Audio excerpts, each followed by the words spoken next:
لاہور کا اسٹیڈیم 22,000 کا ہے، تو سب سے پہلے جو ہے اس کو حالت ٹھیک کریں، اس کی لائٹیں لگائیں. پہلے فیز میں ہم لاہور، پنڈی اور کراچی کی بہتری کرنے جا رہے ہیں، آپ کی لائٹیں لگانے جا رہے ہیں. اگلے فیز میں انشاءاللہ اس پہ بھی آئیں گے، اس کی بہتری کریں. جہاں تک رہی گندم والی سوال، آج کل گندم پہ کچھ لوگوں کی بڑی خواہش ہے کہ کاکڑ صاحب اور میں، تو وہ میرے خیال میں کاکڑ صاحب زیادہ بہتر جواب دے سکیں.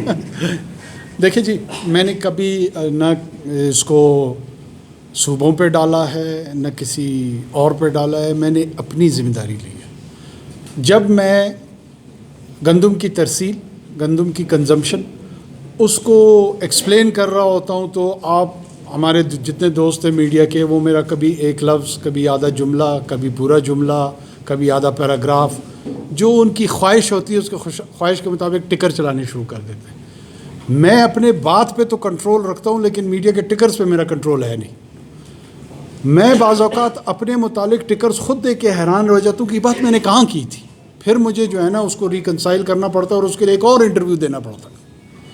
میں نے جو بات کی تھی، میں نے یہ کہا تھا کہ پوسٹ 18th امینڈمنٹ، اس سے قبل وفاق جو ہے نا وہ گندم کے حصول اور اس کی اسسمنٹ کرتا تھا، اور پورے ملک کی ذمہ داری اس نے لی ہوئی تھی.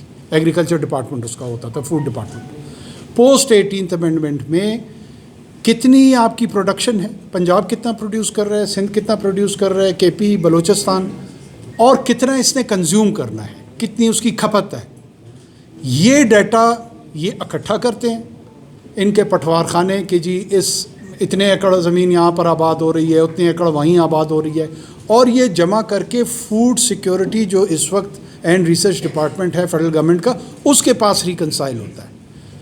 عمومی طور پر 26 لاکھ ٹن 27 لاکھ ٹن پاکستان کی پیداوار ہے. پاکستان اپنی کھپت سے 3، 3.5، 4 اوسطاً ملین میٹرک ٹن کم پیداوار کرتا ہے. یہ جو کم پیداوار ہوتی ہے، اس کو ایڈریس کرنے کے لیے 2 طریقے ہیں کہ یا تو حکومت خود خریداری کرے انٹرنیشنل مارکیٹ سے، گلوبل مارکیٹ سے، اور سبسیڈائز ریٹس پہ لوگوں کو دے تاکہ مارکیٹ سٹیبل رہے، یا دوسرا طریقہ یہ ہے کہ پرائیویٹ سیکٹر کو اس میں انوالو کرے اور وہ اس کو ایڈریس کرے.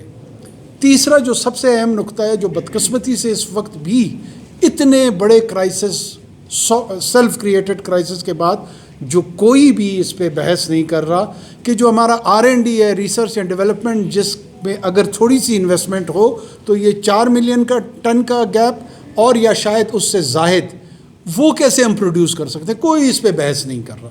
ٹھیک ہے، صحت مند بحث کا رجحان ہمارے ہاں کم ہے. اب چونکہ ہمارے دور میں جو فیصلہ ہوا تھا، وہ میں as a food in charge minister میں اس کی اونرشپ لے رہا ہوں.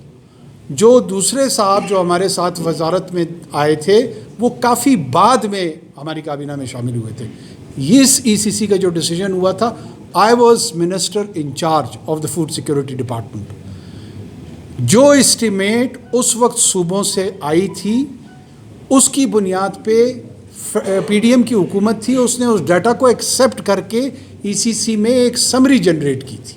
وہ ڈیٹا ہمارے نگران حکومت کے پاس آیا، یہ میں نے کہا تھا، اور اس کی بنیاد پہ ہم نے ایک ڈیسیجن لیا، اور وہ ڈیسیجن یہ لیا کہ گورنمنٹ پروکیورمنٹ نہیں کرے گی. ہم نے عام آدمیوں کے جو گیپ تھا، جو اس کے لیے پرووائڈ کرنا تھا، اگر ہم پروکیورمنٹ نہ کرتے، گیپ نے تو وہیں رہنا تھا، وہ تو نہیں ختم ہوا تھا. وہ ہم نے فیسیلیٹیشن دی. لوگ کہتے ہیں کہ جی یہ کہہ رہے ہیں ہمارا کیا لینا دینا، بڑے بڑے اینکرز ہیں، وہ 8 بجے بیٹھ کے جو ہے نا طنز بھی کرتے ہیں ہم پہ. ہمارا لینا دینا نہیں بھائی. اس ملک میں امپورٹ جو ہے نا، امپورٹ پالیسی آرڈر ایک SRO قانون کے تحت ہوتی ہے. میں کوئی مغل بادشاہ نہیں ہوں جس نے حکم جاری کیا تھا کہ اب درآمد کی اجازت ہے، اب برآمد کی اجازت ہے. اس کے لیے نوٹیفیکیشن ہوتا ہے، قانون جاری ہوتا ہے، اس پہ کتنی ٹیکسیشن ہونی ہے، نہیں ہونی ہے. یہ گناہ اگر گناہ ہے تو یہ 2019 میں PTI کی حکومت میں وہ SRO جاری ہوا تھا، اور اب تک جب آپ اور میں یہ بحث کر رہے ہیں وہی قانون موجود ہے. ہم